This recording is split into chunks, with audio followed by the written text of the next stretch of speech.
Depuis Bella Bello, Seigneur, Seigneur du papa, Seigneur, Seigneur du papa, diva, diva, diva oreka kwelina.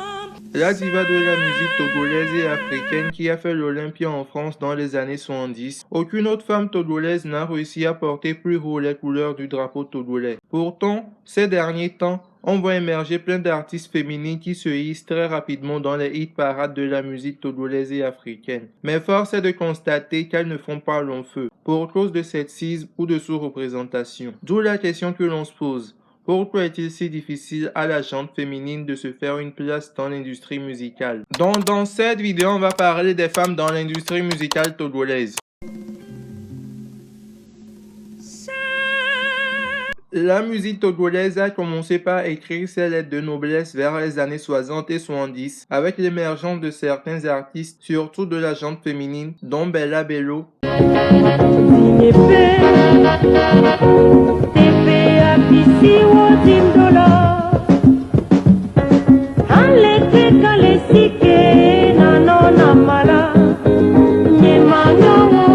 femme très charismatique et avant-gardiste de l'ancienne génération des artistes togolais, composée entre autres de Afia Mala, Fifi Rafiatou, Akofa Akusa, Nimon Takilala. Elle a su redorer le blason de la musique togolaise à travers ses performances sur scène. Bella Bello a ouvert la voie à de nombreuses générations d'artistes togolais. Elle fut la porte-étendard de la musique africaine à l'époque, car la gente féminine africaine hésitait à prendre le devant de la scène musicale, surtout en Afrique francophone. Elle a chanté en 1965 pour feu le président Hubert Maga, à l'occasion de la fête d'indépendance de l'Est Dahomey, actuel Bénin. En avril 1966, sa participation au premier festival mondial des arts à Dakar, au Sénégal, lui ouvre la voie d'une consécration internationale. Bella Bello a été l'une des rares africaines à chanter à l'Olympia à Paris, alors la scène de rêve de tout artiste en quête de notoriété en Afrique. Elle a donné des concerts à Athènes, en Grèce, à Split en ex-Yougoslavie, à Bonn en Allemagne et en Belgique. Toutefois, la voix de la précurseur de la gente féminine de la musique togolaise va s'éteindre dans les méandres de l'histoire à la suite d'un tragique accident de la circulation le 10 décembre 1973 à Lilikopé, une localité située à 50 km de Lomé.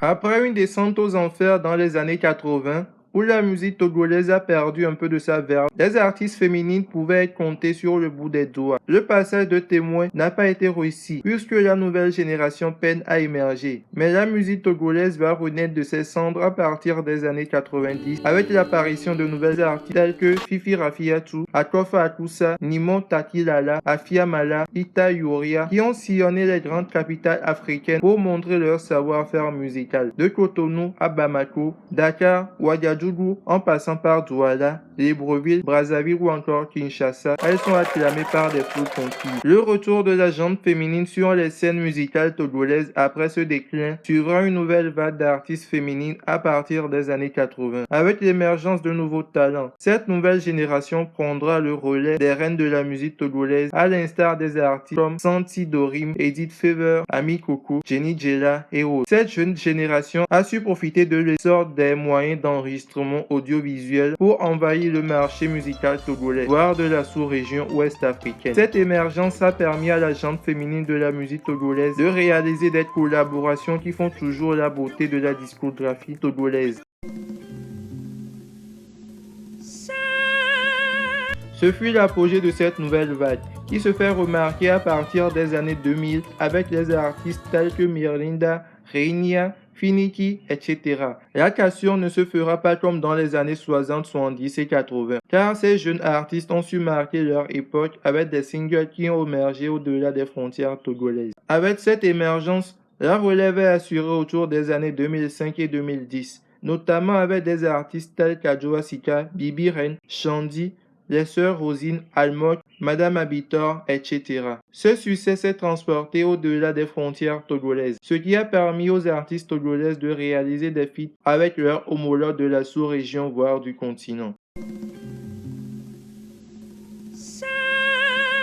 Aujourd'hui, vous ne pourrez plus faire un spectacle au Togo sans inviter les artistes comme Almoc, Dianuela, Adewumi et j'en passe. Mais ces femmes font face à un problème très prépondérant, qui est le sexisme, ce qui s'explique par le fait qu'il est très mal perçu de voir une femme dans le domaine du showbiz ou de la nuit, sans qu'elle ne soit considérée comme une pute ou qu'elle soit désirée que par son corps et non par son talent, provoquant ainsi des inégalités au sein de la musique qui était à la base dénonciatrice et qui en devient un moteur.